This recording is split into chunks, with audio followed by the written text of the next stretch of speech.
कल रात जिंदगी से मुलाकात। आदाब, नमस्कार। आप देख रहे हैं सदाबहार फनकार। मैं हूं आपका मेज़बान रिजवान खान। दोस्तों, ये जो गीत अभी आपने सुना मोहम्मद रफ़ी साहब की आवाज़ में, ये अपने दौर का बहुत बड़ा हिट गाना हुआ था, जिसको रफ़ी साहब ने हमेशा की तरह बेहद खूबसूरत अंदाज में गाया था।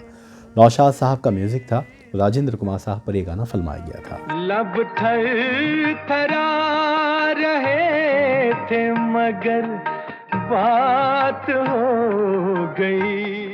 इस गीत के साथ एक बेहद दिलचस्प किस्सा जुड़ा हुआ है, जो मैं आपको अभी बताने वाला हूं, आपके साथ शेयर करूंगा, जिस पर शायद आप यकीन न करें कि क्या ऐसा भी वाकई हुआ था।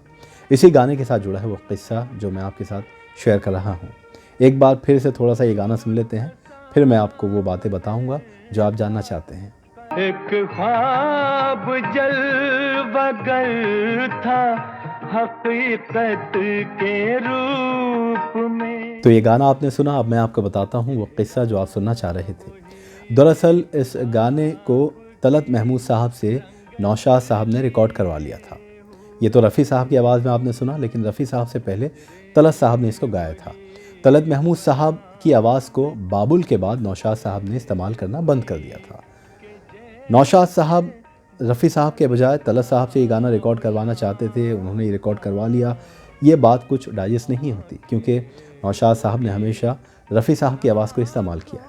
कभी कभी मुकेश साहब की आवाज़ को भी उन्होंने इस्तेमाल किया, महेंद्र कपूर साहब की आवाज़ को भी इस्तेमाल किया, लेकिन बेशतर गानों के लिए उन्होंने रफ़ी साहब को ही हमेशा चुना। अब ऐसा क्यों किया नौशाद साहब ने? शायद उनकी अपनी म्यूज़िकल समझ थी, जिसके चलते उन्होंने ये गाना तलत साहब से रिकॉर्ड करवा लिया। लेकिन रिकॉर्डिंग के बाद हुआ क्या? ये गाना राजेंद्र कुमार साहब पर फिल्माया जाना था। राजेंद्र कुमार साहब उस वक्त का बहुत बड़ा नाम, जुबली कुमार के खिताब से जाने जाते थे। जो फिल्म करते वो सिल्वर जुबली हिट हो जाती। जुल्फे वही के जैसे धुंधल का हो शाम। अब राजेंद्र कुमार साहब भी ज़्यादातर रफ़ी साहब की आवाज़ को ही खुद पर पसंद किया करते थे। वो चाहते थे कि उनके लिए जो भी गाने हों वो ज़्यादातर रफ़ी साहब गाएं। जब ये बात राजेंद्र कुमार साहब को पता चली कि नौशाद साहब ने उन पर फिल्माया जाने वाला गाना तलत साहब से रिकॉर्ड करवा लिया है, तो वो काफ़ी नाराज़ हुए। नाराज़ इसलिए हुए क्योंकि वो चाहते थे कि ये गाना रफ़ी साहब गाएं। अब उन्होंने ये कहा कि कोई कैसे सोच सकता है कि मुझ पर फिल्माया हुआ गाना जो है वो रफ़ी साहब के अलावा कोई और गाए, और ख़ास तौर पर जॉइंट यानी म्यूज़िक इंडस्ट्री के जो बादशाह थे नौशाद साहब, वो कैसे सोच सकते हैं, वो इतना बड़ा फ़ैसला कैसे ले सकते हैं कि रफ़ी साहब से ना गवा कर उन्होंने ये गाना तलत साहब से रिकॉर्ड करवा लिया। वो काफ़ी नाराज़ हुए और उसी रात वो पहुँचे नौशाद साहब के घर पर। नौशाद साहब के घर पे पहुंचने के बाद उन्होंने नौशाद साहब से कहा कि नौशाद साहब, आपने ये गाना तलत साहब से रिकॉर्ड करवाया है, मैं काफ़ी नाराज़ हुआ हूँ। हालांकि नौशाद साहब की बात को कोई टाल नहीं सकता था, चाहे कितना भी बड़ा एक्टर हो। नौशाद साहब जो फ़ैसला ले लेते थे वो फाइनल होता था।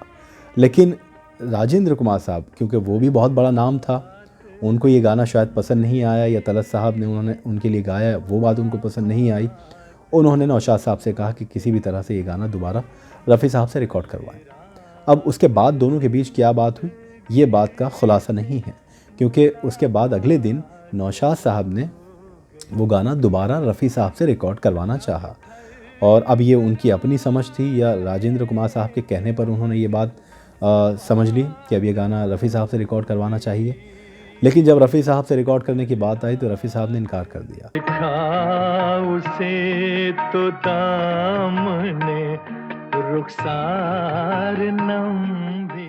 रफ़ी साहब ने कहा कि नहीं। जब उनको ये बात पता चली कि तलत साहब पहले ये गाना गा चुके हैं, उन्होंने मना किया कि नहीं, तलत साहब ये गा चुके हैं और मैं नहीं गाऊंगा, मैं तब तक नहीं गाऊंगा जब तक तलत महमूद साहब इजाज़त ना दे दें कि हाँ रफ़ी साहब आप ये गाना रिकॉर्ड कर लीजिए। ऐसे ही हुआ, तलत साहब के पास पहुँचे। तलत साहब ने कहा कि ठीक है, उनको कोई इशू नहीं है, उनको कोई प्रॉब्लम नहीं है, क्योंकि वो रफ़ी साहब की बहुत इज़्ज़त किया करते थे। उन्होंने कहा कि ठीक है, रफ़ी साहब से आप ये गाना रिकॉर्ड करवा लें। रफ़ी साहब को जब इजाज़त मिली तो रफ़ी साहब ने फिर इस गाने को रिकॉर्ड किया, और वाकई ये गाना आप सुनिए, फिर से हम आपके लिए भी पेश करेंगे। ये गाना अपने वक्त का बहुत बड़ा हिट हुआ और बहुत खूबसूरत अंदाज़ में रफ़ी साहब ने इसको गाया था। तो उम्मीद करते हैं कि आज का भी क़िस्सा आपको बेहद पसंद आया होगा। अभी आपको इसी गाने के साथ छोड़े जाते हैं और आप इंतज़ार करें हमारी दूसरी वीडियो का, कुछ और दिलचस्प बातें, कुछ और दिलचस्प किस्से मोहम्मद रफ़ी साहब की ज़िंदगी से जुड़े हुए आपके लिए हम पेश करेंगे। देखते रहिए सदाबहार फनकार। मुझे दीजिए इजाज़त। नमस्कार, आदाब।